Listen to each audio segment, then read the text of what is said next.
founded just 7 years, really less than 7 years, after the events of May 4th, 1919. And it's a great honor to be here, in particular in the company of such distinguished scholars and artists this day to talk about what happened 100 years ago, why it might still matter today. Dinda asked me to speak about how to link this past to our present. And there's so much one can talk about May 4th.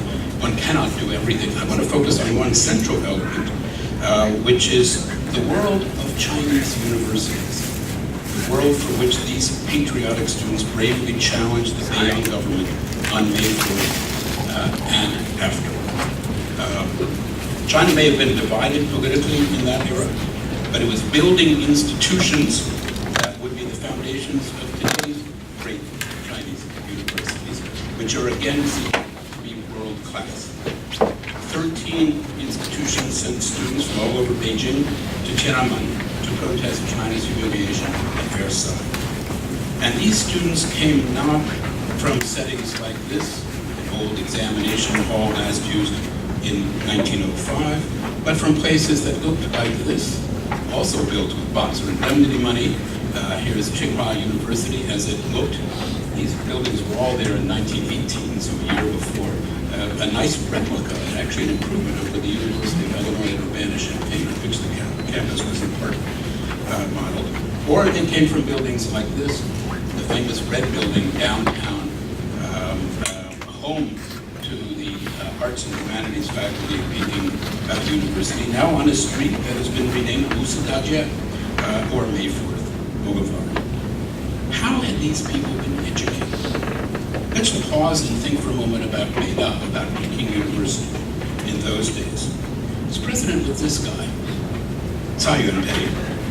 Tsai Yun-pei is an incredibly a Hanlin scholar who then, in the early Republican period, went to Leipzig and got a doctorate in philosophy in Germany, where he became a deep admirer of the work of Wilhelm von Humboldt, the founder of the University of Berlin, the research university on which all modern universities all over the world are modeled. A believer in what Humboldt called the Lehrfreiheit, freedom to teach and freedom to learn. He became the first Minister of Education for the Republic of China, and his first official opinion was that universities should no longer simply serve government, but should be granted institutional autonomy. They needed to be places, as he put it, for education with a worldview. And he stressed the importance, as Humboldt had, of Bildung, of broad humanistic learning as the foundation of both teaching and scientific research, in the sense of Wissenschaft in the German sense. And he is today, of course, an icon of Peking University, and therefore is preserved in bronze on the campus. When Tsai Yun-pei assumed the presidency of Beida in 1917, his inaugural address declared, quote, "People outside the university observe that all who study here have it in their minds simply to get rich to become officials. And students," he said, "should devote themselves instead to learning, not to narrow specializations. And learning, above all, as Humboldt had suggested, in the humanities, in the humanistic disciplines, and in the natural sciences." And his presidency saw the rapid growth of the humanities at Beida, and phased out, actually, he was a president with real courage, he phased out the business school and the engineering division. And Tsai Yun-pei stressed, and I quote him here in some length, "The modern principle of freedom of thought has already been publicly accepted, but the ability to make this happen rests solely with the university. The expression of thought by university teachers is not only free of restriction by religion or political party, but also free of restraint imposed by eminent scholars. If one has a view and expounds on it in a reasonable manner, then even within the same school, opposing theories can be allowed to coexist, providing students with the opportunity to compare and choose. We must follow the general rule of freedom of thought and freedom of expression, and not allow one branch of philosophy or any one tenet of religion to confine our minds." This is one of the reasons why he recruited to Beida such an extraordinary and diverse faculty. He recruited the philosopher Hu Shi, a student of John Dewey at Columbia, and who had written before his appointment, "For a country to lack a navy or an army is not a cause for shame, but for a country to lack a university, a national library, a museum, or art gallery, that country should be ashamed." Tsai Yun-pei also recruited to the Beida faculty the scholars Li Dajia and Chen Duxiu. Oops, where did Chen Duxiu go? There he went, there he is. And of course, as Hu Shi was in some sense a leader of what would later be called Chinese liberalism, these two gentlemen were the founders, really, of modern Marxism in China. And Chen Duxiu, who was also dean of liberal arts at Beida, said this as dean: "Human society will go forward in the general trend of highlighting human rights and democracy, even though there may be occasional reverses or turns or even setbacks along this journey. Only those who are too short-sighted will deny this general trend."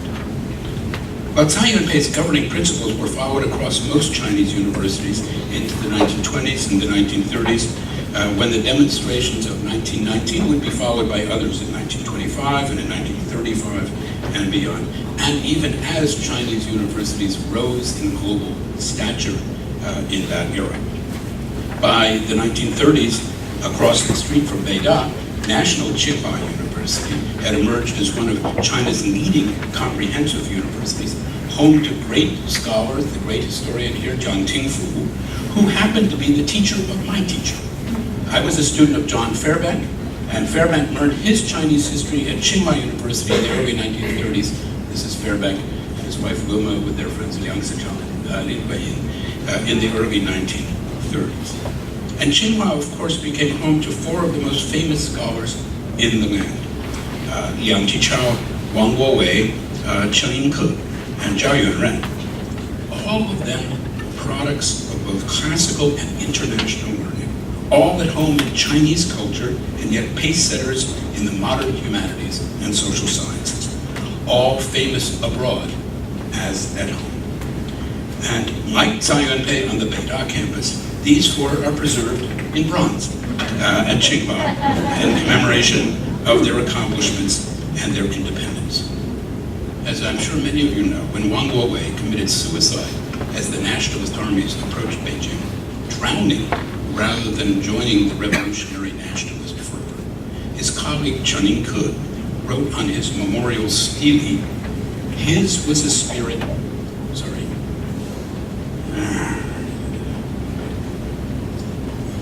I'm so techno, nothing here. Just sorry. There we go. On his memorial stele, here's what Chen Yingke wrote about Wang Guowei. "His was a spirit independent and a mind unfettered. 独立精神，自由的思想." Academic freedom was promoted at Beida through this period, and at Tsinghua by its long-serving president. This is Mei Qi. Such a staunch proponent of liberal education, institutional economy, and academic freedom that he is remembered today at Tsinghua as Tsinghua's eternal president, Tsinghua 永远的校长.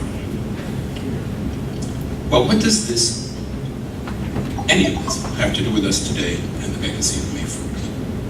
This history, I think we all know, is very much still alive. Recently, at its annual anniversary ceremony, Tsinghua found it necessary to wall off the Wang Guowei Memorial because too many people wanted to pay tribute to it, in particular in defense of two outspoken scholars, Professors Guo Yuhua and Xu Zhang, here trying to pay their respects at the Wang Guowei Memorial stele, even as they are under enormous political pressure and formal investigation for their critique of today's Beijing government. And on the walls surrounding the monument reads a poster: "Tsinghua at 108 years, a self-made barrier against any independent spirit, so thick so that no mind remains unaffected." Well, personally, I am not so pessimistic about Xudong because I know their faculty and students quite well. But we do have to recognize that we are in a world in which the ideals of the students of the 19-teens and the 1920s have no place in the official politics of today. And I'm certainly not pessimistic about Beida either. After all, it was in a tradition of the intellectually vibrant and diverse Peking University that its students would play dramatic roles in challenging successive Chinese governments in the liberal and patriotic public demonstrations of 1919, 1935, and eventually 1989. And today, a century after he assumed the presidency of Beida, an elite liberal arts college named for Tsai Yuen-pei sits at the heart of Beida. And in Yuen-pei College, a select group of Peking University students choose and can change their course of study in the liberal arts and sciences in a very intimate and superb intellectual setting. But at the same time, as you can see even in this slide, Beida is also under a form of house arrest. Cars cannot go in and out of the campus without being pre-registered. And in principle, the same is true of people. Several of its recent and superb presidents have been unceremoniously ousted for perceived failing to promote discipline among Beida students, something that never happened, by the way, in the Beida or nationalist, in the Beiyang or nationalist. Yet Beida still has idealistic students and scholars. It even still has Marxists. Students who, in an era when all students are encouraged to study Marx, these students actually went and read Marx, which is a very dangerous thing to do. Chen Dushou, Li Dazhao would have been very proud of these students. Not everyone turns out to have been very proud of these students. And Beida, of course, is still open to the world. Here is Harvard President Mary Bacow quoting Tsai Yuen-pei on the importance of freedom to teach and freedom to learn, and very graciously being hosted in that process by President Hao Ping. Perhaps no one in the entire world of modern universities, from Humboldt to the present, has said it better than Tsai Yuen-pei. As Tsai Yuen-pei said, universities are places for grand learning. They are grand because they follow the general principle of free thought. When that spirit of Tsai Yuen-pei turns back from bronze into the flesh, we will know that Beida and China's other great universities are positioned at last to realize the promise of the spirit and energy of those young students of May 4th, 1919, who, in their own way, had spirits independent and minds unfettered. Let me just close now with a quote from Hu Shi, the founder or co-founder of this institute. Hu Shi attended Harvard tercentenary in 1936 as Peking University's representative.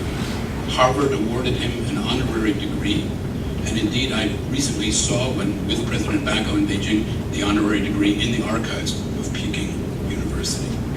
And Hu Shi's calligraphy, you can't see it well here, graces this tercentenary stele, which was dedicated that year in Harvard Yard.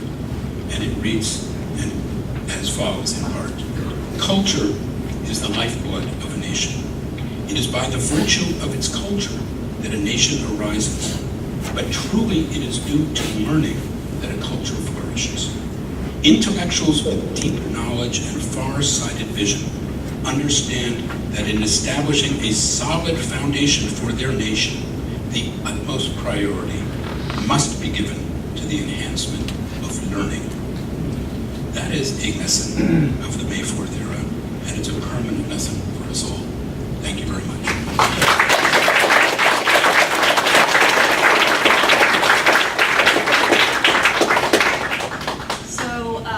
Thank you so much, Bill, and that's such a wonderful segue to go back to Peking University, where of course Hu Shi was. And it's our really great honor, as I said, to be partnered with the Peking University Alumni Association for today's event, New York City for today's event. And it's my honor to introduce Ruth Jin, co-chairman of the Board of Directors of Peking University Alumni Association of Greater New York. Thank you, Ruth. Please come up.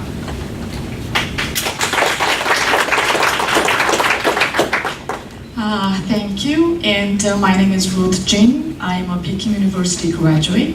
I'm an attorney, and I'm a co-chairman of the Board of Directors of Peking University Alumni Association of Greater New York.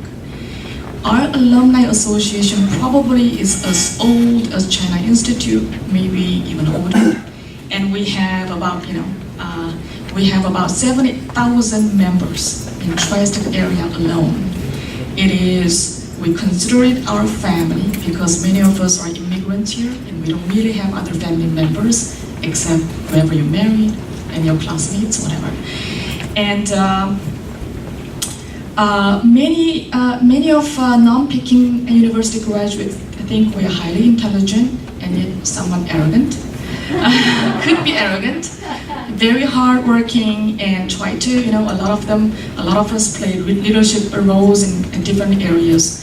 And what's common in us is we constantly seek to find greater purpose and meaning for our lives. And I think this is because we are highly influenced by Peking University's motto, which is intellectual freedom and independence.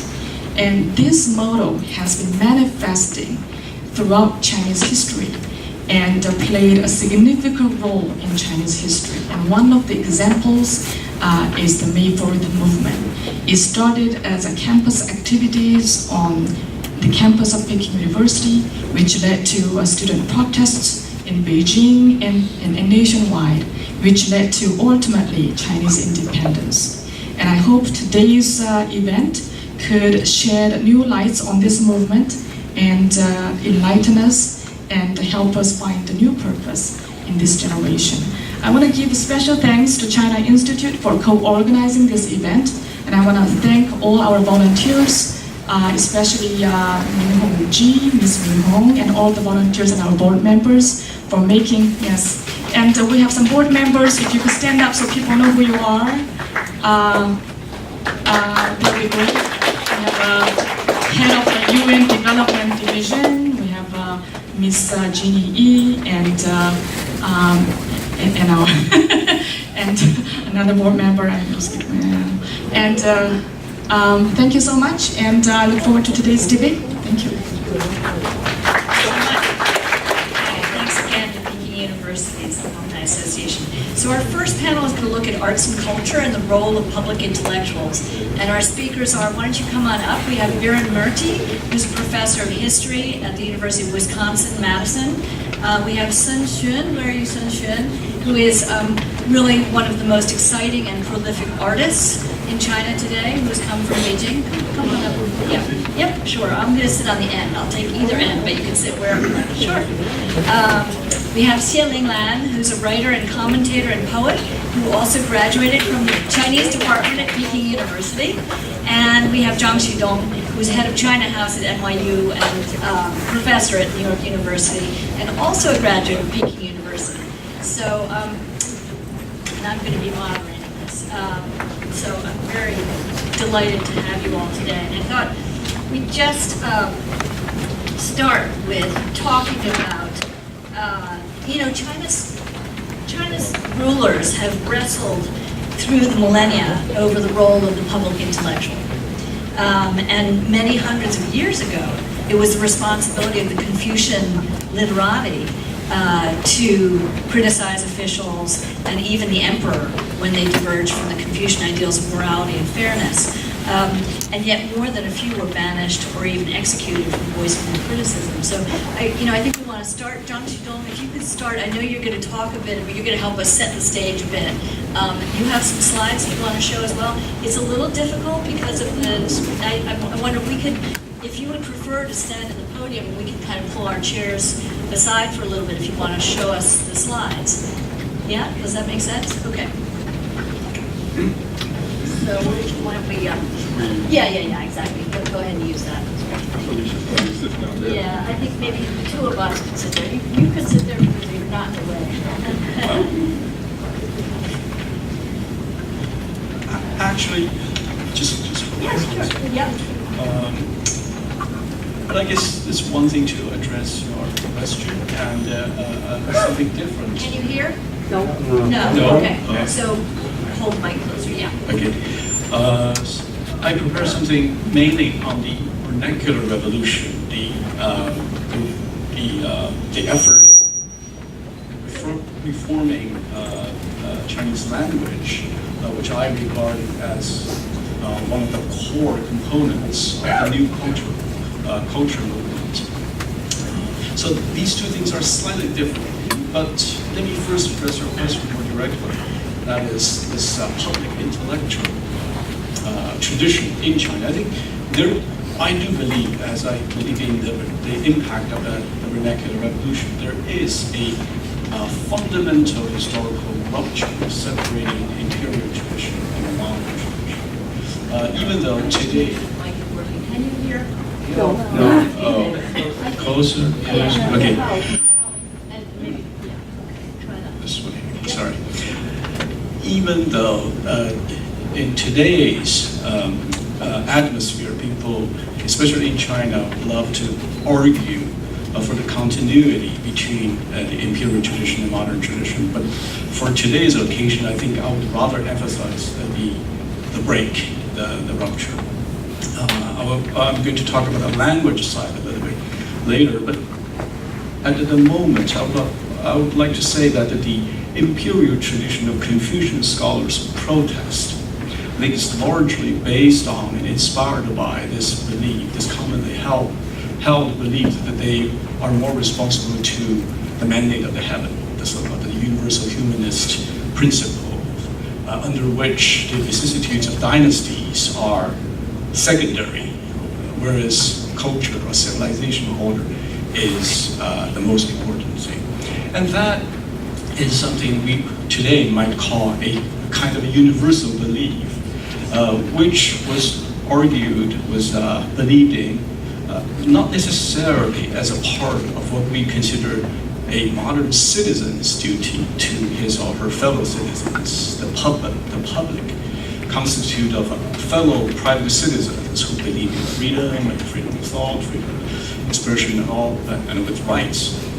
Rather, there was something rather classical in nature. It's sort of elevated from the earthly life. It's supposed to be eternal, for better or worse.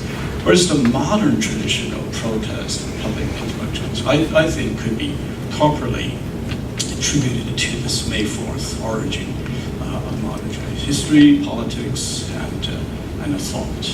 And that is something, the notion of the nation, the notion of individual initiatives, those kind of things came into being along with this new form of protest, of engagement. And I think the importance, the significance cannot possibly be overstated. Now, let me make the transition into the language part of all this. Let me fast forward to this particular quote by Zhou Zuoren, Lu Xun's younger brother. I know Dinda asked me to talk about Lu Xun, but today I'll talk a little bit more about the younger brother. And in this quote, the translation is mine, hastily done just for today's occasion. Let me go through it very quickly. What makes the vernacular essay difficult is that it must have effective and intellectual content, without which it simply cannot come into being. Whereas a classical essay can operate without those things. The vernacular essay is like a soft bag into which you can put whatever you like, but you have to put in something. Moreover, whatever you put into this bag, I'm sorry about it, I was really typing just a few minutes ago. Bag, the shape of that thing will show from inside the bag, right? By contrast, the classical essay is like a suitcase, a hardwood box. It fit only for square things, but not for round things. And in any event, better leave it empty.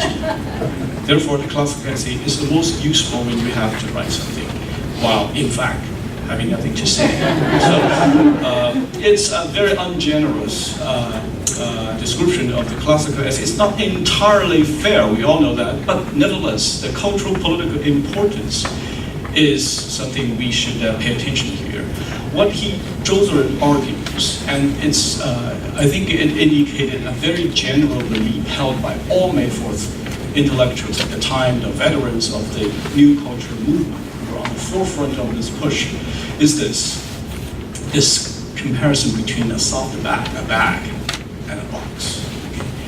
What the implication, I think, is interesting for us to think about a bag as form, as style, as medium, as vehicle, must be something to be defined by the content, by the living man and woman's living thought. And that thing moves along in time.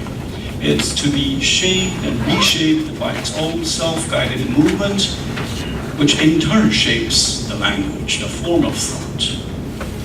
So you must put something in it, without which there's no such thing as culture, or form, or style, or aesthetics as we know it. So this, I think, is one of the most radical thoughts generated in the May 4th era.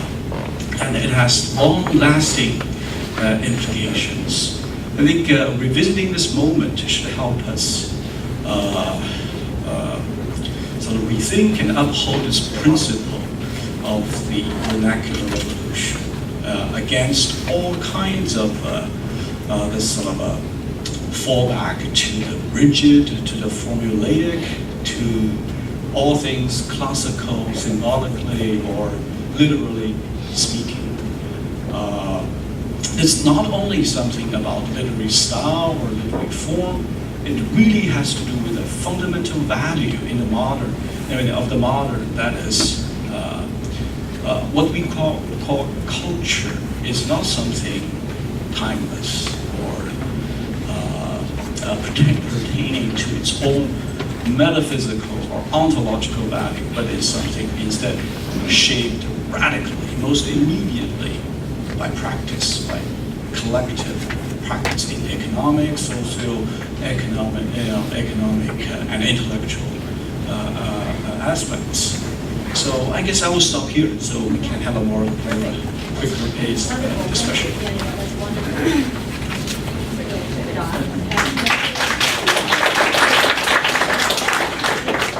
Thank you for setting the stage.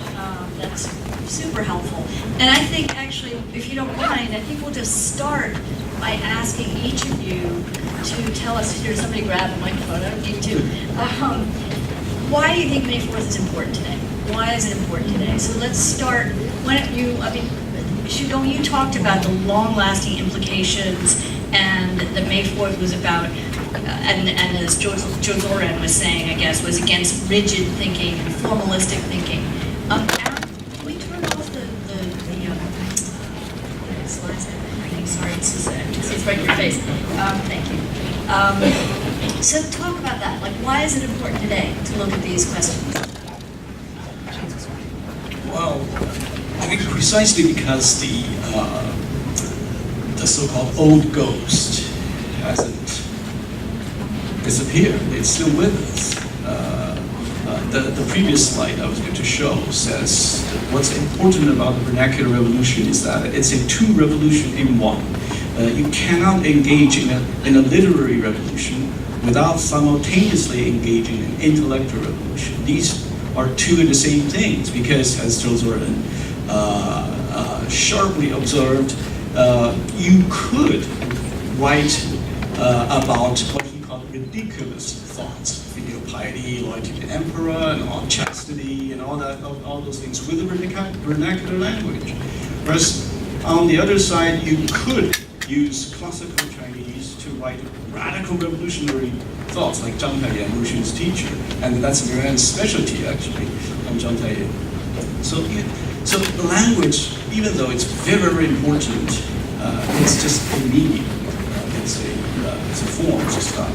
So I think that the dual mission, a continued cultural revolution, not with capitalist characters, and a continued intellectual revolution are in order today. It continues to define the language. Not in a sort of naive, sort of neo-enlightenment fashion, as we saw in the early 80s, like embracing everything progressive, advanced, and that will take care of everything. Rather, this sort of at a deeper level, Bill just talked about learning, humanistic, self-cultivation, free thinking, free expression. At this level, I think there is this need for continued literary tradition, intellectual tradition. I think today that's what May 4th stands for students and colleagues alike, places like the university. So I often feel, I don't know, you talked about this, the importance of continuing, intellectual courage and creativity and, deep thinking. Sometimes when I go to China, I sort of feel like we are witnessing the closing of the Chinese mind because there are so many limitations, and yet, at the same time, you have a brilliant artist, the artists like Sun Xun, who continue to do incredible, innovative stuff. So we'll come back to that. If I may interject very quickly, I wouldn't call it the closing of Chinese mind. If that refers to Alan Bloom's book, right, The Closing of American Mind. I think in China, the Chinese mind is widely open. While even this rekindled interest in studying Western classics, for instance, is very popular. It's not the matter of the closing of the Chinese mind, but I think there is this tendency toward very simple-minded, heavy-handed, sort of a purely administrative, bureaucratic control and restriction, which is really not helpful. I think, again, we are talking about what's actually showing inside the soft bag. It shapes the Chinese society, everyday life, and the Chinese mind. It's very dynamic, very energetic. And yet, there is a tendency to put everything inside a hardwood box, which was designed only for square things, but not for round things. And sometimes it's better left empty. And sometimes you have nothing to say, but you have to say something. So those kind of really annoying, purely bureaucratic, non-thinking measures, it's driving us crazy at a personal level, at the basic sort of level of everyday operation. It has nothing to do with the Chinese mind. I firmly believe it's, if anything, more open, more dynamic, and energetic, curious in any previous moments. It's just this It's a systemic issue. It's this disconnection between the box and the evolving content. So we've been talking about, artists and intellectuals. And why do you think May 4th is important? Does it matter to you? Is it something that talk about what it's like to be an artist in China today, and your sense of freedom in terms of creativity, all those things. Actually, for artists, we never so interested about May 4th movement. So I think perhaps a different world you understand independent spirit and freedom is a different meaning. Also the democracy or others. So for the artist, I think we have to talk two sides. The first side is the reality of the history. So it's because of politics and against the government. So it's like a bomb in China, like a social earthquake. So and another thing is about the spirit. It's like the open Chinese people's mind. And I think the surface, the May 4th movement is finished, but about spirit is not finished yet, even today. Okay, what do you mean by that?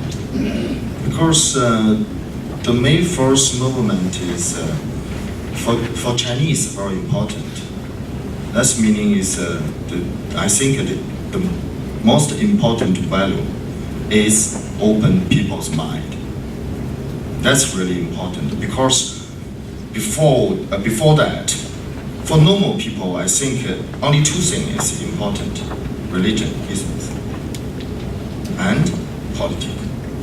So that's really important. Until today, also the artist, and I think for everyone, is not finished. It's still, we cannot say we are modern mind people. Sometimes no. And now, for example, now in China, and from the internet, you will get some really crazy thing. You cannot understand that, and even it's terrible.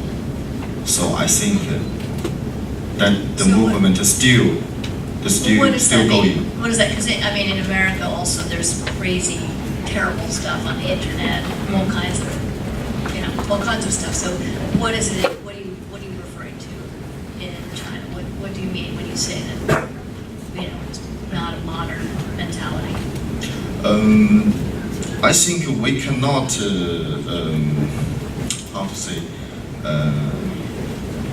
不知不觉应该都是。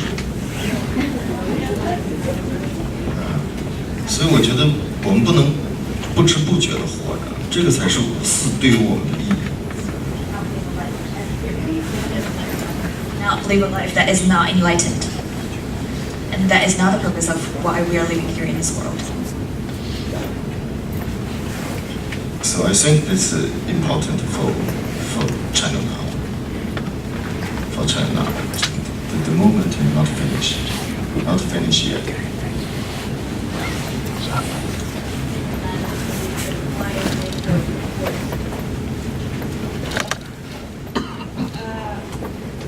It's funny.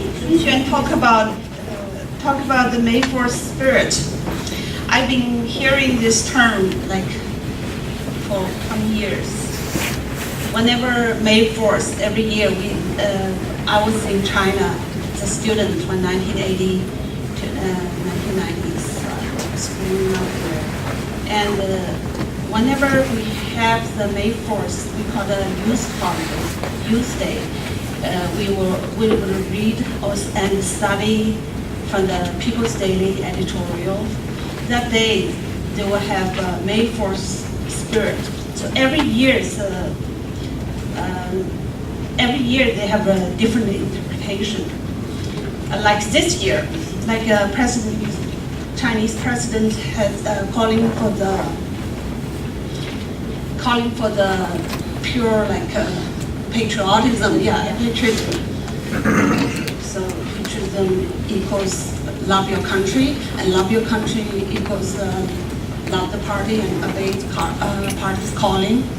So that's kind of formula. So I'm very, very familiar with the May 4th spirit.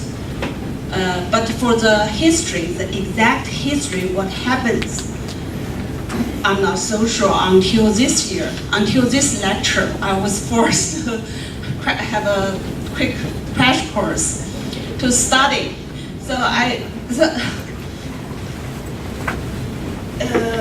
But for the People's Daily editorial, we all know you cannot take it very literally. Otherwise, there will be first step to be becoming a descendant. You cannot take those words like 民主自由, that's the key buzzwords in the May 4th spirit. But you cannot take it in seriously. You cannot put it on the banner and walking on the street of Beijing. You will be in serious trouble.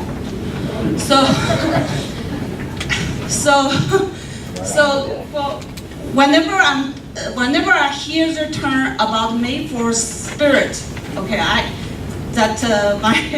my study, my many years as a middle school, high school, primary school student, this day we celebrate.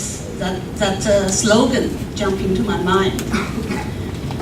But this year I'm really glad to read lots of materials, and there's lots of research revealed the true history, or part of the true history of May 4th. So we'll see the radicals, the Wunan First Normal School, which produced lots of early CCP members, including Mao Zedong, Cai Hezhen. We also see the other side, the student movements, who are the first, the leaders, quite a few, including Zhang Guotao. We start to read Zhang Guotao's memoirs. So that's really good. The truth of history is really celebrated this year. So that's very meaningful for me. So I want to ask Viren, you've done a lot of research on intellectual history, I gather, and also Lu Xun's teacher, etc. But you've also done a lot of thinking about how the May 4th movement has been used and reinterpreted in many different ways in other countries, etc. So talk a little bit about that. Yes, first I'd also like to thank the organizers for inviting me. It's a delight to be here. And I want to sort of answer that question while also, in some sense, talking about the May 4th and its importance. So I think the first thing one might want to consider is to sort of think of the May 4th in a kind of global historical context. So for one thing, everyone knows the May 4th was, protests of, the Treaty of Versailles, the whole problem with the Liaoning Peninsula, the Shandong, and so on. So from that perspective, from the very beginning, it was an anti-imperialist movement and a nationalist movement. So those two together. And at the same time, it was part of a larger global trajectory. There were movements in different places. There's this Samil movement in Korea, which has a different kind of texture. But what's very interesting about it is that we now often think about it when we talk about like the May 4th spirit. We often think about, enlightenment or things like that, right? And one of the things we have to realize is that at that time, if you think about enlightenment and you put it in kind of a historical context, we have to realize that the May 4th was an extremely diverse movement, right? So you have enlightenment, you have all these kind of things, but at the same time, and this is where, Lu Xun becomes important, you have in some sense, simultaneously with enlightenment, you have almost the critique of the Enlightenment and the critique of modernity, right? So this is where, the Japanese thinker, Takeuchi Yoshimi says it's like it's a modernity of self-negation. Or Wang Hui, the contemporary and new leftist, says it's modernity against modernity, right? So there's that kind of thing. And I think that's very interesting because these people, on the one hand, they're reading, modernist texts and so on, texts that seem like they're enlightenment and so on, but at the same time, they're influenced by Nietzsche and things like that, which are sort of going the other direction. So there's a really kind of doubled movement here, and this is partly because it's a critique of imperialism at the same time. So it's a doubled movement, and at least.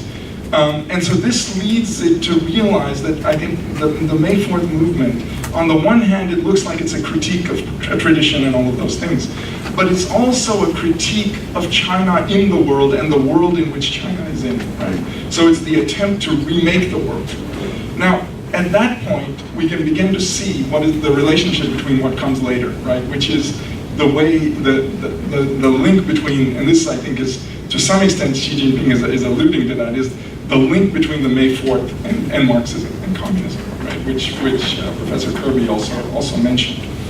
So there, of course, we get a different, and now I'll begin to talk about the way the May 4th has been reinterpreted, because in some sense, that reinterpretation is important as well. Because if you think about it, one of the first texts that I began to think about when I thought, well, how is the May 4th constantly reinterpreted? One of the people, of course, the classics text is Mao Zedong's, On New Democracy, right? I think in the 40s. And there he talks about the May 4th in a very interesting way. He makes a distinction between the new culture and the old culture, right? So he says at the beginning, he says prior to the May 4th, new culture was a culture of the old democratic kind, right? And so what is the old democratic kind? So there he says it's part of the capitalist cultural revolution of the world bourgeoisie. So notice that he's thinking about it in a world context. And then he says, no, but after the May 4th, and this is why the May 4th becomes this extremely paradigmatic break, right? He says, after the May 4th, we're talking about new democracy. So what is new democracy? Well, new democracy, he says, is part of a socialist cultural revolution of the world proletariat. So again, it's part of a global movement. Right? So this is I think this is an important difference. Because in this case, even if you're saying science and democracy or whatever, it's connected to a very different historical trajectory. It's connected to a trajectory of socialism, right? And this becomes the dominant narrative until maybe around the 70s, 80s, right? 80s. And so then another important break is the 80s. So then you look at the 80s, and I was thinking about the River Elegy, right? And everyone knows, right there again, the May 4th. They talk about the May 4th. Do you all know what River Elegy was? Okay, so explain. Yeah. Okay. So it was a series, a documentary film series in the 1980s, which was very critical of Chinese traditional culture, and at first was very much celebrated by the party, and then it was banned in 1988, 89. Yes. 88, I think it was 88. And there you have also discussions of the May 4th. And there, the May 4th, again, as Dinda, as Dinda said, it is a critique of tradition. But at this time, the critique of tradition starts including a lot of the Mao period, right? So so this is where all of a sudden there is some kind of lip service to new democracy around this period, but the meaning is completely changed, and you switch to the idea of the early part of socialism, or the right? So this means that what the problem, all of a sudden there's a new interpretation of the historical trajectory of China. The problem is China needs to now develop productive forces and so on, and these kind of things much more than this idea that we're on the track to socialism, even though there might be some lip service to socialism. So I think that's a very important break, where now the May 4th becomes a kind of critique. We get a kind of liberal version of the May 4th. I think, which becomes very, very important at this point. So then, of course, very quickly, we then come to 1989, the suppression of the June 4th movement and so on. And once we have that, there becomes a kind of, another kind of rebirth of very different types of intellectuals. You have the famous debate between the neoliberals, who are called, and the so-called the New Left. Each of them who are going to, in contemporary, yes, post-1990s. So at that point, you're going to have then two different factions, both interpreting the May 4th in different ways, right? Because and that really has to do with what are the problems of China today? Are the problems of China really specific to the socialist, publicly debated in China today? Yeah, I would say in journals and so on from the 1990s, you can see these kind of debates about the Chinese legacy. The question is, and the real question is whether the problems of contemporary China are problems of the socialist legacy, and so we need to get out of that. Which then, what does it mean? Where are we going? Is a question, right? And then the other is, are rather the problems of China rather part of the the global capitalist issue and so on. So that the question of how to realize democracy. Can you even realize democracy in a global capitalist world? And I think that's the question. So now finally, Xi Jinping, I think I think a lot of people are thinking about that, and it's on YouTube, so we can all watch Xi Jinping talking about the May 4th. And what's very interesting about that is that the beginning, I think, is I would agree that there is this part about it's patriotism and so on. But there's another part that's also very interesting, which is about the rise of China, right? Because Xi Jinping is sort of saying, one of the things, he's trying to take on the legacy of the May 4th in some sense and saying, yeah, but now China's rising, and so we're continuing with that, right? In some sense, that now China is finally, just like, all these years of humiliation, now we're now getting to be major players in the global capitalist system. Those are not his words, but and now, so that poses us with the question, how do we think about the rise of China? And I think that's a question, I think. And here, different, depending on where you are, there's going to be different positions on that, right? There would be like, well, one capitalist hegemon is probably as good as another, some could say. But then the other, like I was recently looking at the Indian Communist Party on the rise of China, and one of the things they say is very interesting is that the rise of China breaks the unipolarity of a world dominated by American imperialism, and I think that's an interesting point to think about. So that was spoken as a real intellectual historian. Thank you for that. So I have a kind of a fundamental question which I wrestle with again and again and again. There are many people who will argue that the ideas of these May 4th historians and those traditions really come from the West. You know, Husserl studied at Columbia University. Tsai Ying-pei studied overseas. They all studied overseas and brought these ideas back to China. So I want to hear what you guys have to say about that. Is this, is it fair to say that these are really not Chinese traditions and possibly not appropriate to China, or is that wrong? Yeah, sure. This is indeed a very fundamental question. I think strategically we should say that the May 4th paradigm, this intellectual paradigm, was indeed historically conditioned by China's and modern Chinese individuals' exposure to the Western world in terms of material culture, technology, social organizations, ideas, everything. Again, I think that fundamental historical rupture should be recognized fully. And however, even though this May 4th paradigm is coded in Western terms as a result of China's encounter with the modern world, for this paradigm to take roots, it must have had the assistance of something within its own tradition, just to provide it the internal conditions of possibility for absorbing these ideas. And then the vernacular revolutionary veterans said it very well, because Husserl and Zhang and all that, all these guys pointed to the Chinese literary traditions and said, look, Chinese literature is never just a history of all Tangshi, Songci, Shijing, all these canons. Rather, it's a history of living literature composed by living individuals. And rather, they argued, I think Husserl said it first in the 白话文解释, the history of vernacular literature, says, if you look closely at every turn, it's the vernacular energy that pushed this tradition, this classical tradition forward. Therefore, the new culture movement is not a revolution, but rather a renaissance. It's the internally diverse and open and structure that made this current revolution, namely May 4th revolution, possible.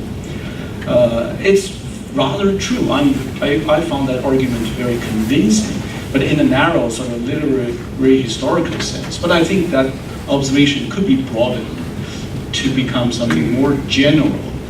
I think the May 4th paradigm, modern Chinese thought, modern China itself, should be considered a product of the modern world. Like Viren said it very well, it's part of the modern world, in the world, right? But nevertheless, it was also made possible internally, in terms of the internal diversity, richness, openness, all these internal contradictions, which made it possible for China to open to these possibilities.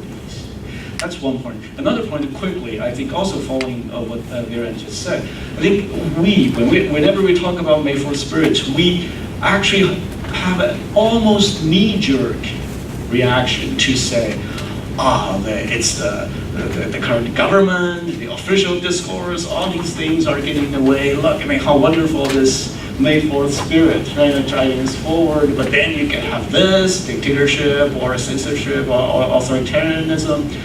That's also very simplistic. I think, because May 4th spirit, if we just call it that, was literally carried over to a great extent by the left-wing intellectuals, the left-wing new culture, PRC, Communist Party. All these were and to a great extent, rightly self-positioned as the inheritor of May 4th movement.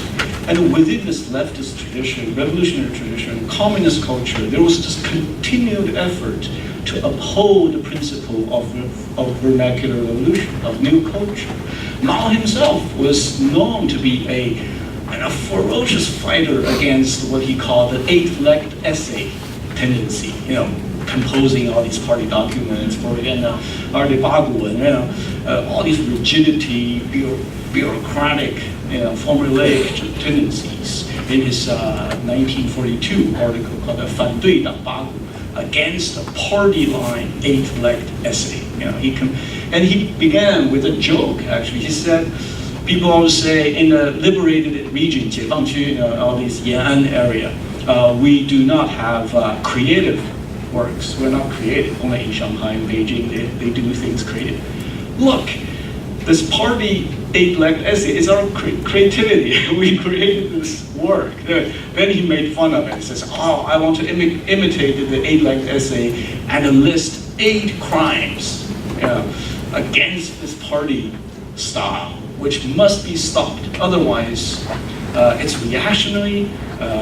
Marxism cannot spread. Chinese society will not be able to move forward if we don't recognize the historical achievement of May 4th revolution. We fail. We cannot even talk about the new democracy or socialist revolution. This is a precondition of what we do. And even during the Cultural Revolution, in a sort of a way that gone wrong, we all know that, he was still trying to smash some kind of reification of his own party apparatus and state bureaucracy against what he called the Thermidorian restoration. Right? After every revolution, there's a counter-revolution. Revolutionaries themselves become bureaucrats and the establishment and try to, stop this social movement, all that. It's pretty much within the communist intellectual discursive gene to guard against this tendency. But of course, the road is a winding one. Sometimes you have this more bureaucratic moment. Sometimes you have a more liberal, free moments. But if we just simple-mindedly decide that this is just something between a fundamental notion of liberalism and a fundamental notion of party bureaucracy or state form, then we really miss a lot of interesting internal struggles and contradictions and developments. Rather, partly, and related to this, I think part of the reason why liberal discourse has failed to gain traction in Chinese society, by and large. It has a lot of appeal to students, to intellectuals, for sure. But on the whole, I don't think it has achieved this kind of attraction, partly because the liberal discourse in China, in contemporary China, is rather formulaic, very simple-minded, like everything should be market-driven, private property, private ownership will solve all the problems. As long as the state fades away, everything will be taken care of, individual rights, rule of law. It becomes very formulaic to the extent that people feel there's nothing new. We just pick whatever is out there in mainstream Western media and just apply to China as though this is the prescription for all the problems. That's not going to appeal to even average Chinese college students on campus because they can see with their own eyes the complexity of Chinese society, right? I do wonder if in this discussion we're sort of underweighting the the importance and influence of the Communist Party, and it's that it's just certain discussion and dialogue is just simply not permitted. So that's an important part of it too, it seems to me. But so Sun Xun, I wonder if you could talk about the art world and what is your view of? I mean, do you feel as an artist that that you have an important role in terms of social commentary? Your art, you make these fantastical animations, right? They're very, very Thank you. beautiful, amazing hand-drawn animations. But you're often looking at history. And I've read descriptions of your work saying that you're viewing history as sort of, untruth or the lies of history. And I wonder if you could talk about that. Do you view your art as a form of social commentary? And do you hope to, when people look at your art, do you hope that they will have a new way of thinking, that you will influence their thinking in some way? Okay, I answer the last question. Okay, so my job is ask a question, no answer. Okay. So this is easy. So you mean your job as an artist? Yeah. Right. And about the May 4th movement, I think in our situation, yes, sometimes we talk about May 4th movement, but actually it's not very important. Yeah, but in China it's like the Western reference. Yeah, it's in China social is very important, but for the artist, so we talk about Baihua. Actually, Baihua novel in late Qing dynasty already. It's not from May 4th. Okay, the May 4th talk Baihua about being vernacular. yeah. Chinese. So and May 4th talk about evolution. The evolution from Yanfu is Qing dynasty. It's not new. But May 4th movement just find excuse to make the bomb happen. So open people's mind. And another thing, Baihua is important because then that destroyed Bagu system. So that's very important. And I never think China language is changed to new already. So after 1949, the new China, we changed words to simple. It's not traditional. Simplified characters, yes. And a lot of Taiwan friends told, okay, you changed and we keep the traditional. It's not true. In the art history, you can find a lot of simple right way from Tang Dynasty. Yan Zhenqing did long time ago, like love. So we just make joke today, okay, the love without heart. But Yan Zhenqing used to write without heart. So you cannot say it's new. It's from old, you can find something. And also the language today, Chinese.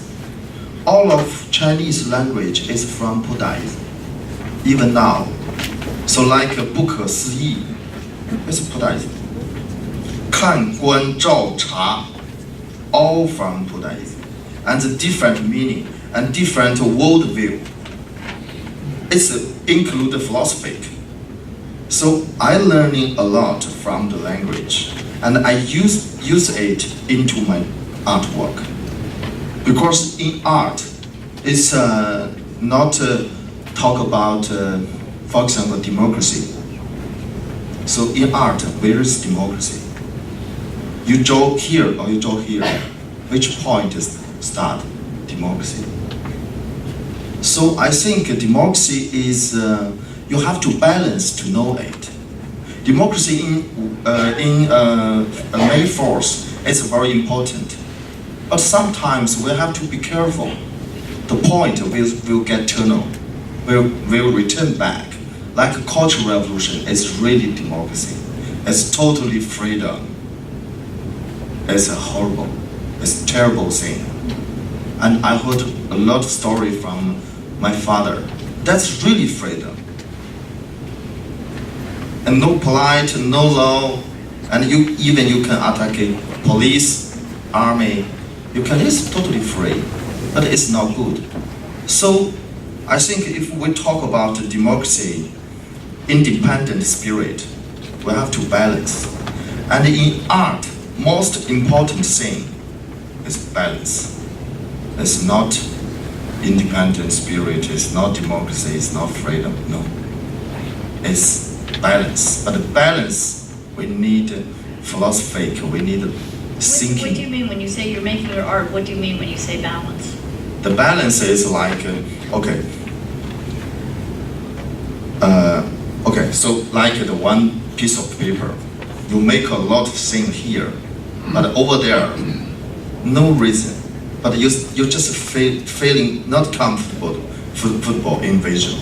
You have to put something or some color, red or green, no reason, only from here, just a feeling, no reason. So you cannot say why, no why, only the balance. Only the balance. I think this from the political, you cannot find it, but in Buddhism, philosophy, you can find something. It's like the May 4th movement. Okay, every day we talk about that. And the movement really like the moon. And everybody we talk about is like a different finger. But people always take care of the finger, but never say the moon. Never say the moon. So because you have a different destination, so you talk different thing. And it's not a real May 4th movement. It's a tool. So we, sometimes we always talk about finger. It's not the real one. Viren, I saw you writing things down, so I think you have something you want to add. Yes. I want to return to the question of the public intellectual. What is the role of the public intellectual? I think we're going to be on that. Okay, great. Yes, thank you very much. So first I want to come to the question of that you posed earlier about the problem of it being Western and that kind of problem, that issue of whether, in some sense, that poses an issue for the May 4th. And I think here, partly building up on what Xudong has already been talking about, I think there are two issues here. One, I think, is connected to the problem of Chinese culture itself. Are there connections with Chinese culture, with previous Chinese culture? And I think all of our speakers here today have been saying, of course, to some extent there are. But I think another side of that is that one of the interesting things about the May 4th period is precisely that the question of Chineseness is posed and redefined as a question, right? And I think so this is where you've got, and during the May 4th, the whole question of the nation in formation, right? How do we rethink the nation and how do we reestablish the continuity with the past? Because and here we can think about the very structure of the nation itself here as being very contradictory, so this shouldn't surprise us, right? Because on the one hand, you have the nation being extremely modern, right? That it in some sense has to negate the past. But on the other hand, it constantly has to reform those connections.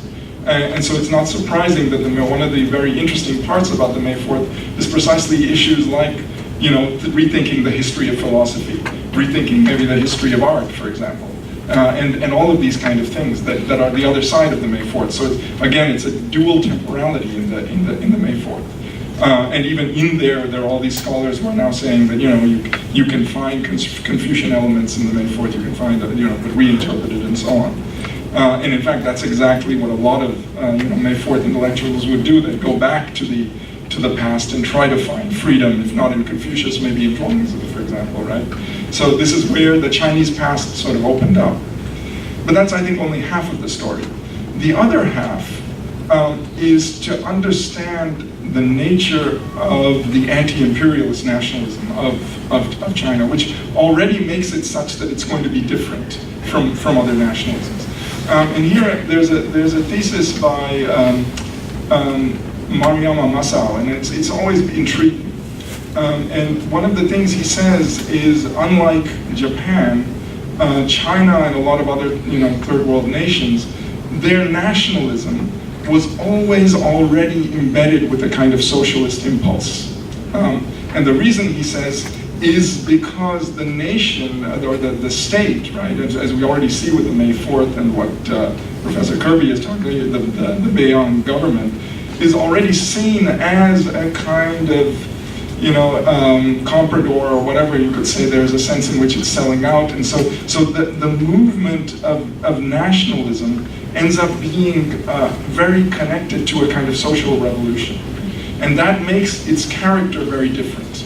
And I think that's why the problem of the problem of Chineseness, I mean, has to be understood. It shouldn't be understood in the abstract. We shouldn't think about a reified China and then say, okay, well, is the May 4 Chinese or not? But think about China precisely in this process, and then I think a lot of issues become clearer. And I think I'll leave it at that. So talk a little bit about the role of the public intellectual today. I mean, it's not easy being a public intellectual in China today. So is there a role for public intellectual? Oh, definitely. I think that would bring us to a sort of a general observation of Chinese society as a whole, namely to what extent this society as we know it historically, institutionally, has been a product of the state, which is itself a product of the party, a vanguard organization, which came into being by searching for and discovering, to some extent, its own people. So the whole thing is reversed, right? As compared to what we consider a natural historical steps of development. You first have the middle class, townships learn, and the rule of law, the private property, and gradually the social sphere generates its own form of self-governance. The modern Chinese political history and social history is completely different to that extent. So, to what extent the so-called public intellectual, even in its ideal time, is to some extent already also part of, also a product of the state. So this overlap is the most interesting. I think even the Tsinghua professors we were talking about, they are technically state employees. I mean, we cannot lose sight of this fact, right? Whereas, does that prevent them from assuming a public intellectual role? Of course not.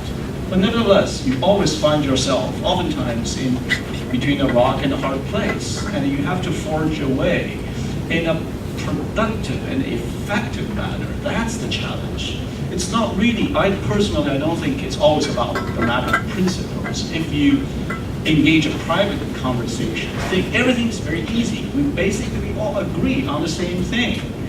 But how to make a public statement, how to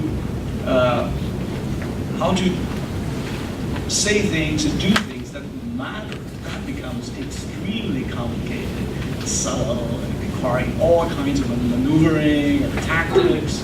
So that's the challenge. But now with internet, with all these cyberspace, with self-publishing, is it called self-publication? Yeah, that's sort of 自媒体, self-media. Everybody is potentially a public intellectual because you can project things into, whatever, and someone will read it until it's stopped. But does that make us all public intellectuals? Definitely not, because public intellectuals, the intellectual part matters, right? It requires a lot of learning, it requires a lot of reflection, it requires long-term disciplinary training, some understanding of tradition, of history, of institutional framing, and limits, and all that. It's not something, whatever you say in a self-publishing way would instantaneously add something to public intellectual debate. And that's partly the kind of chaos we experience in China today. In a sense, it's very liberating, refreshing, and fascinating. But on the other hand, it's also worrisome. Maybe that is what prompts some of my colleagues at Beida and other places to want to do a more like classical education, right? Establish some kind of parameters, hierarchy, authority, just to make sure nowadays kids still read canonical works. Yeah, you understand something before you venture out to share your opinions. We definitely have the same problem in America, yeah. So I want you all, we've got to end now, but I want you all to talk a little bit about, okay, so 100 years ago, it's students and intellectuals were calling for a variety of changes. Some, like the transition to vernacular, vernacular literature, have been realized. Others, like the calls for democracy and kind of totally free intellectual pursuits and debate, have not. How would you characterize the success of the movement? What do you see in the future in terms of creative thinking, academic debate? What will happen on the universities in China in the future? Yeah, sure. Go ahead and keep it a little bit brief. Okay, so I'll try to keep my comments brief here. Basically, is this one? Yeah. Okay. So basically, the question is really about the success of the May 4th and what do we think about the May 4th today. And I think there are many different aspects to this. But let me just focus on one because it's been brought up by two of our speakers, and which is in some sense the issue of democracy and the public intellectual, right?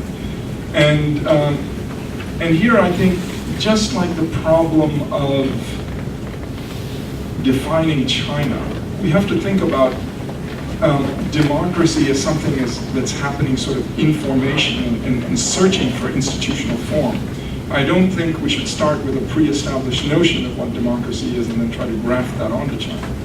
And so let me explain what I mean by that. So in China today, there's among the intellectuals, there's a lot of discussion about this and a lot of critiques of democracy because I'm actually going to China tomorrow. And there are two parts, there are two things I'm participating in. One is, a discussion of Marxism, and the other is a discussion of Confucian Tianxia theory or something like that, which is really trying to pose another alternative. Now these two have very different perspectives on democracy. So if you talk to a lot of the Tianxia people, one of the things they say is, well, I don't know if we want really democracy now. You look at what happened to the US, they elected Trump, right? And so, then maybe it's better to have some other system, a meritocracy or something like that. That's one side of the argument.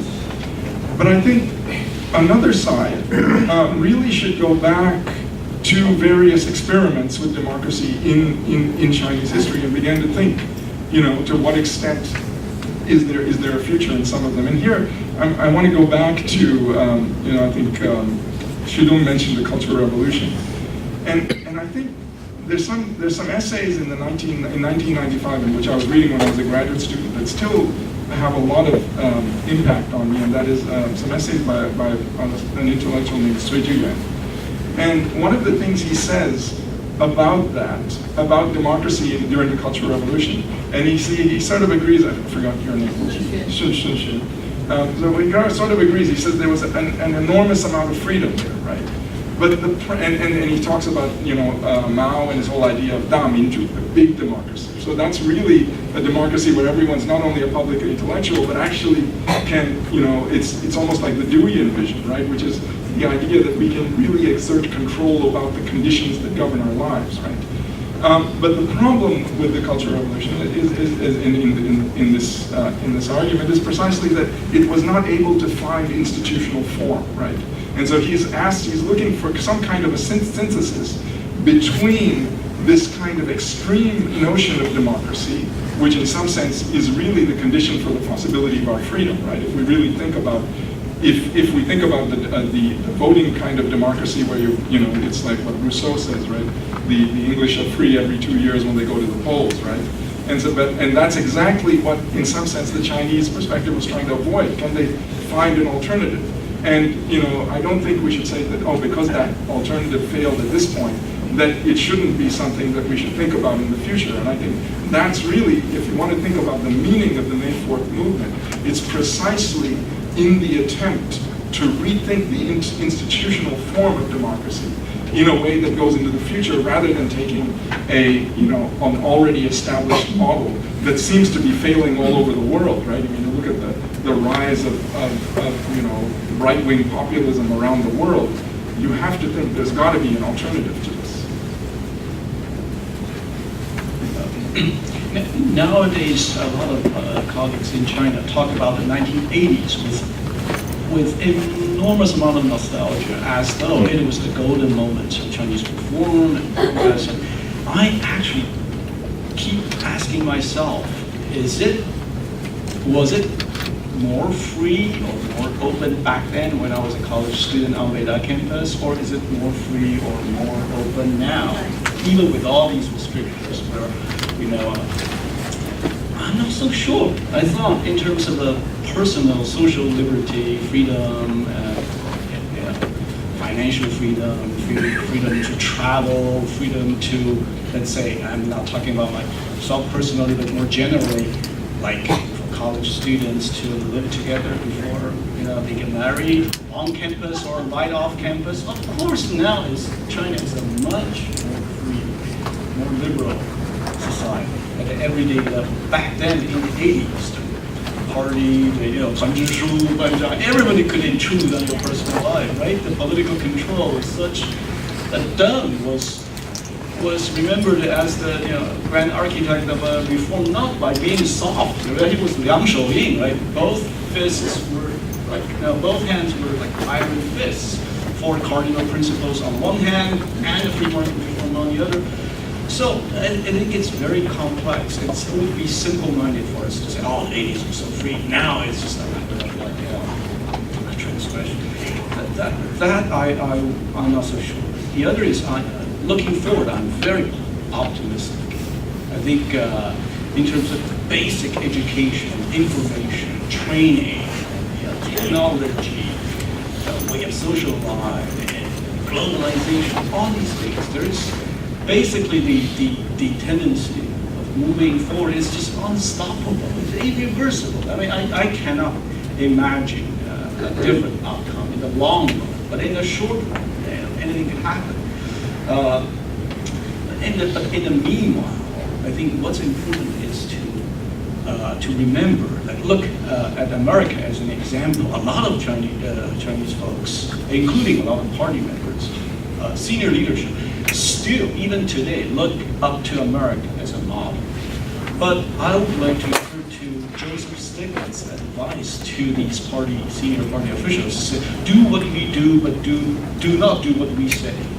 I think it's a very thoughtful, friendly piece of advice from an honest American academic. What he meant, I think, is he was mainly talking about economic policies, but I read it this way. Looking at the history of America, how long it took us to deliver universal suffrage, to give blacks, African Americans, equal rights in substance, as well as in nominally. So in the meanwhile, you do need this, what these social progressives, social democrats call like Dewey and Richard Rorty and all those folks call the two tendencies working hand in hand, in tandem. That is the top-down movement and the bottom-up movement. You need the elite, the establishment, those who consider American Constitution the ultimate frame of reference. You cannot break it, right? You have to work within it. Those folks and those who call for radical social change. Now, you need these in America. But this is a model. America took its time. It moved gradually.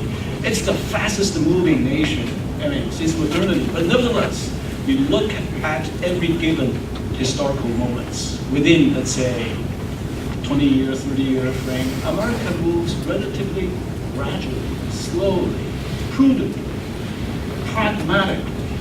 Whereas people consider America as a great grand example of China, then turn back and say, China, you must act now radically to become something closer to America. That's a paradox. You cannot do that. So liberals, radicals, new left, new liberals, I think they have to, they can learn something more substantive about the American experience and reflect on Chinese situation and in order to adjust their sort of a psychological time frame a little bit. Otherwise, we either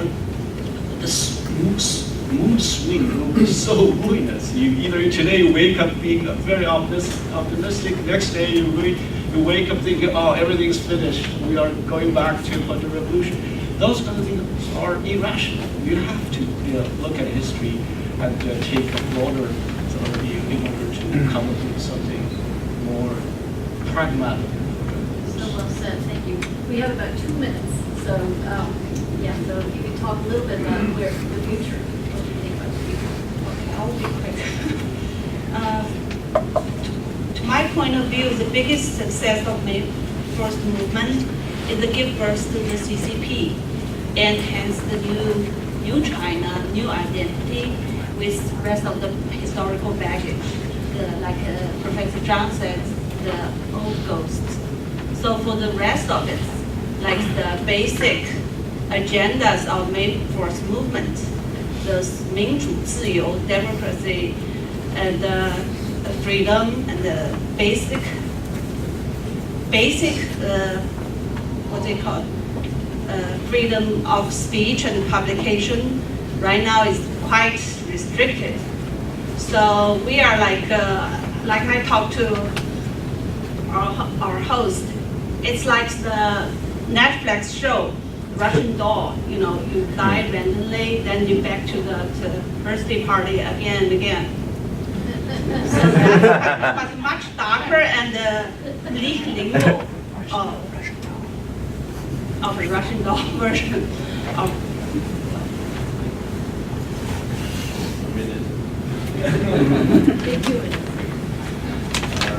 I speak Chinese, so it's quick. Without translation. 因为我觉得这个讨论五四精神，讨论来讨论去，你有了这个精神，不是还是未来要有更好的未来，这是具体的。然后我就有一个小故事，我呢也其实全世界各地做展览。我有个朋友呢，他在中国呢参与一个事情，就是政府的街道改造项目。然后我说我很愿意来做，我说我在国外做过，我这个在中国没做过，我特别想中国艺术家在中国做，不能在外国做。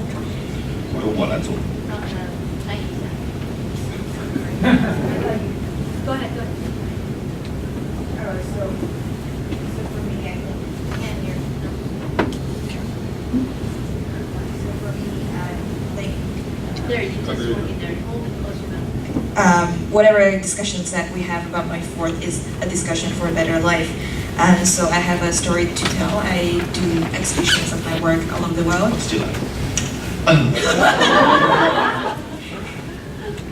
So we really have time. 那你先说中文，然后再说完了以后再说英文。对，然后我跟他说，我说我们街道太丑了，我说我要来做这个街道设计，我说我谈具体一点，而且呢，就是说我说我保证就是那个每个国家都有禁忌，中国禁忌我也知道，绝对不放，我一定会做得很好。然后过去来投标，我朋友就投标，把我给投上去了。然后这区长看了一下呢，他说不行。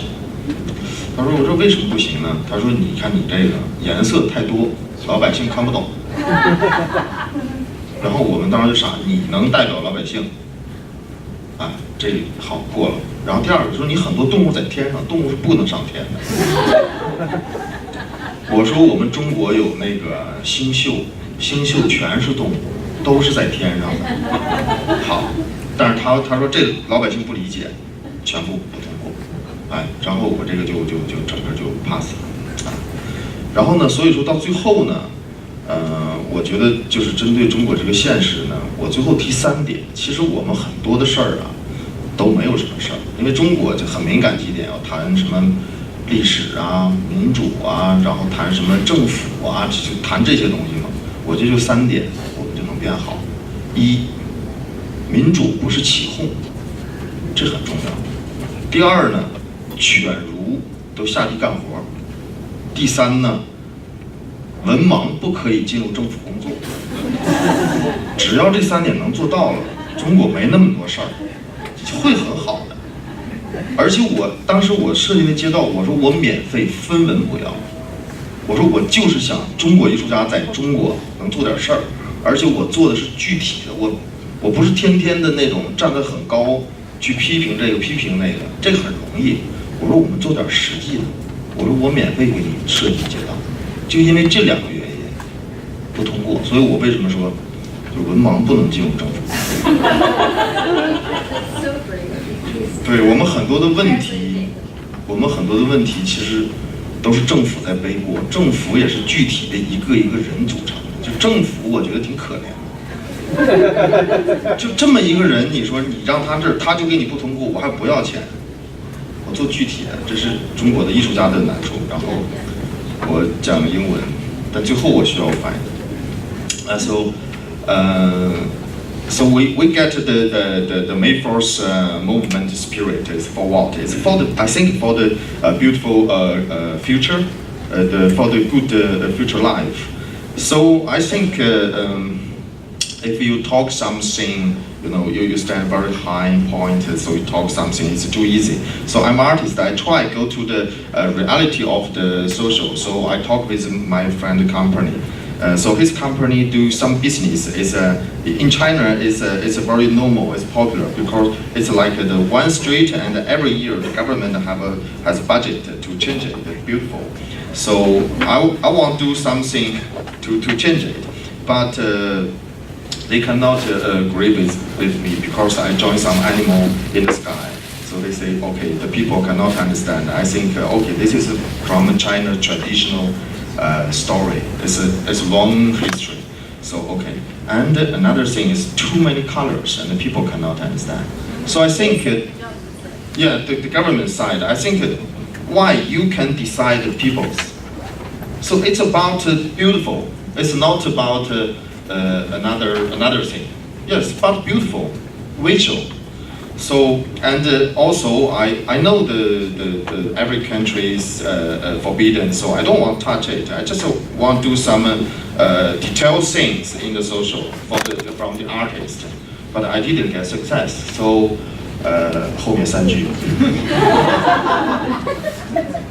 So what I think China can do in order to have a better future is because I think our government is very poor, and our government took a lot of blames because government is actually made up of individuals who are working in the government. And because of the people that I talked with in this project, I think there are 3 principles I would stress. Number 1, democracy doesn't mean populism. That we all see in today's world. And number 2, the bureaucrats all go to work on the ground.